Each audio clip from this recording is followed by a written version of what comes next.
Hello, bachcho. Let's read the question. The organization which publishes the red list of species is A. WWF, B. ICFRE, C. IUCN या D. UNEP.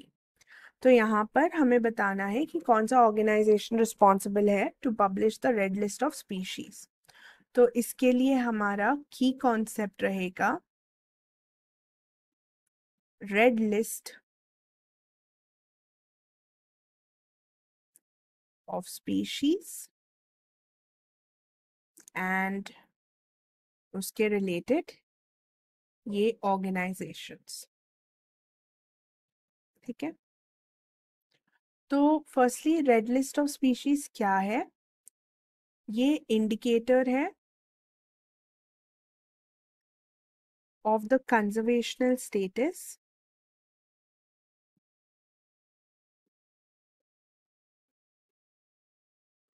Of animal,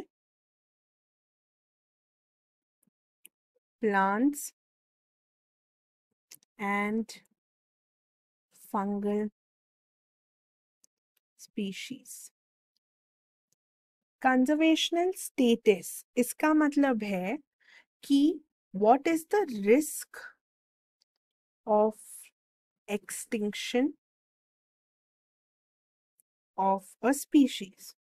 extinction यानी कि जो species है क्या वो अर्थ पर खत्म होने पर है, उसके इंडिविजुअल्स अबांडेंस यानी कि ज्यादा में है, या वो स्पीशीज बहुत ही कम गिनती में आ रही है, तो उसका मतलब है risk of extinction.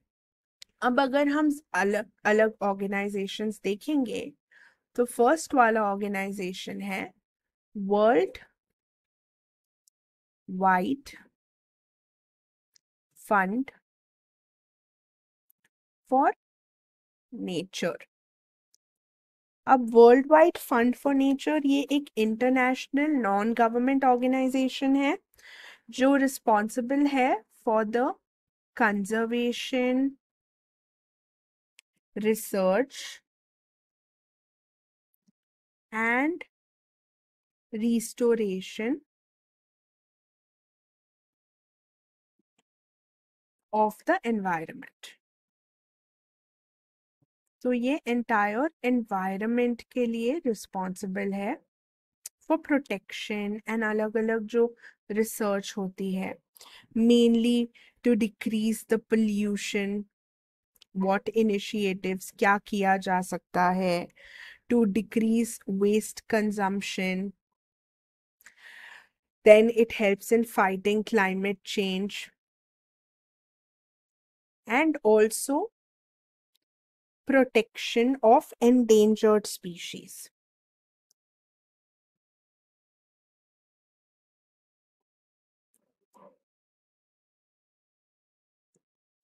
Endangered species यानी कि जो एक्सटिंक्ट हो सकते हैं वो एक्सटिंक्ट होने के ज्यादा करीब है क्योंकि उनकी जो पॉपुलेशन है वो बहुत कम है।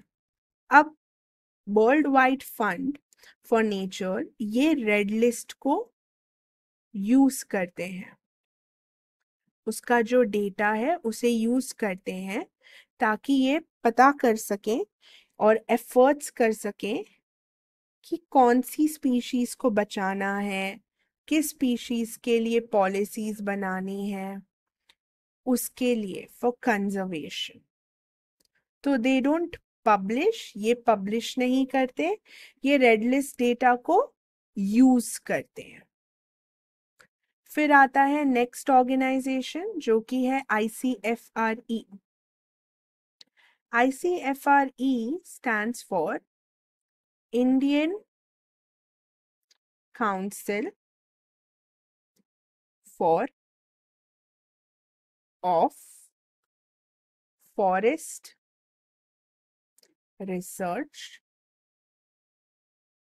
and Education। अब ये एक जैसे कि नाम बताता है ये एक इंडियन ऑर्गेनाइजेशन है गवर्नमेंट का, that is responsible for forest research. Forest में से कौन कौन से प्रोडक्ट्स बन सकते हैं, किन्हें कंजर्व करा जाता है, तो फॉरेस्ट प्रोडक्टिविटी भी और फॉरेस्ट एजुकेशन भी। तो ये मेनली रिस्पॉन्सिबल है for the forestry sector.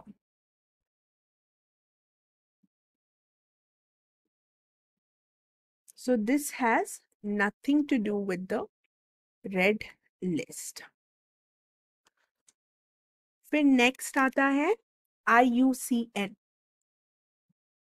IUCN भी एक ग्लोबल ऑर्गेनाइजेशन है that stands for International Union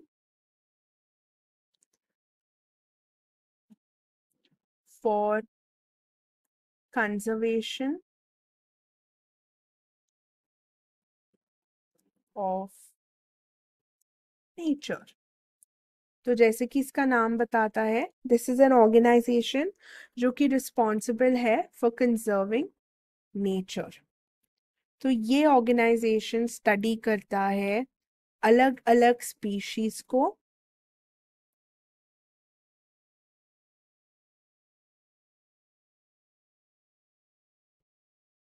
to find or evaluate the species that are at a risk of extinction. That means this organization is responsible for the red list of threatened species. इसलिए इस list को IUCN list भी कहा जाता है। That tells us, जैसे कि हमने बोला था, the status, the extinction or the risk of extinction for different species. Last organization है UNEP, that stands for United Nations Environment Program। ये भी एक ग्लोबल ऑर्गेनाइजेशन है that is responsible for different environment related initiatives।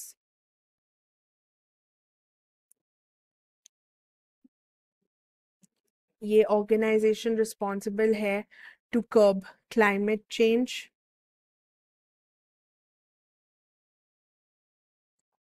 working on ecosystem management,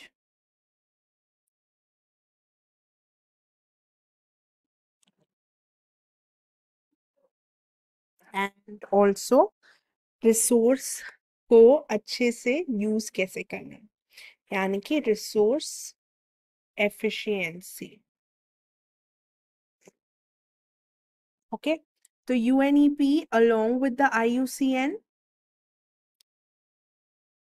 they help in promoting the biodiversity conservation। तो quickly let's go back to our question. Question में पूछा गया था कि कौन सा ऑर्गेनाइजेशन पब्लिश करता है रेड लिस्ट ऑफ स्पीशीज को। WWF। WWF जो है हमने पढ़ा that it uses the red list data, so option number A is not correct. ICFRE हमने पढ़ा ये फॉरेस्ट्री सेक्टर के लिए रिस्पॉन्सिबल है, तो this is not ICFRE। IUCN हमने क्लियरली पढ़ा, this helps in the red list of threatened species publication and studies the risk of extinction. तो IUCN is the correct answer, option C, IUCN। UNEP is for the environment initiatives, तो UNEP भी गलत answer है। Okay, hope you all understood this well. Best of luck.